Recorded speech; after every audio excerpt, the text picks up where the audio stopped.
ખેડાના વડતાલના સ્વામિનારાયણ સંપ્રદાયના સાધુ પર દુષ્કર્મના આરોપોનો મામલો છે। વડતાલ સ્વામિનારાયણ મંદિરે હરિભક્તોએ વિરોધ કર્યો છે। ગુજરાતમાંથી 300 જેટલા હરિભક્તોએ વિરોધ કર્યો છે। મંદિર પરિસરમાં જ લંપટ સાધુઓનો વિરોધ કરતા જ બેનરો લગાવ્યા છે। સાધુઓની પાપલીલા મામલે આવેદન આપવાનું હરિભક્તોનું આયોજન છે।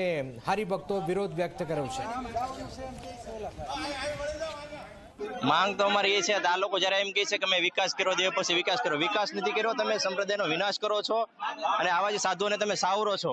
તમારા દેવ પક્ષના સાધુઓ રોજ એક કૃત્ય આવે છે તો પણ તમે આની પર એક્શન નથી લઈ લેતા, તો તમારા કયામાં નથી અથવા તો તમે બધા સાથે મિલીભગત છો એ અમને કઈ સમજણમાં નથી આવતું। એ બાબતે અમે આવેદન પત્ર માટે દેવા માટે આવ્યા છીએ। એવા સાધુઓને હાકી કાઢવા, એના નામ વડતાલ મંદિરમાંથી કમી કરવા અને એને સફેદ લુગડા પહેરીને ગ્રસ્ત આશ્રમમાં મોકલી આપવા, એ માટે આવેદન પત્ર આપવા માટે આવ્યા છે। કારણ કે અત્યારે અમારે તિલક ચાંદલો કરીને કે નાના છોકરાઓને કોઈ નીકળાતું નથી, સાધુ કરે લીલા હોય બધી અને ભોગવવાનો હરિભક્તોને રહી છે અને અમને સામેથી બહાર નીકળે તો જો તમારા સ્વામીએ પરચો પૂર્યો, એવા શબ્દો અમને લોકો કાઢે છે।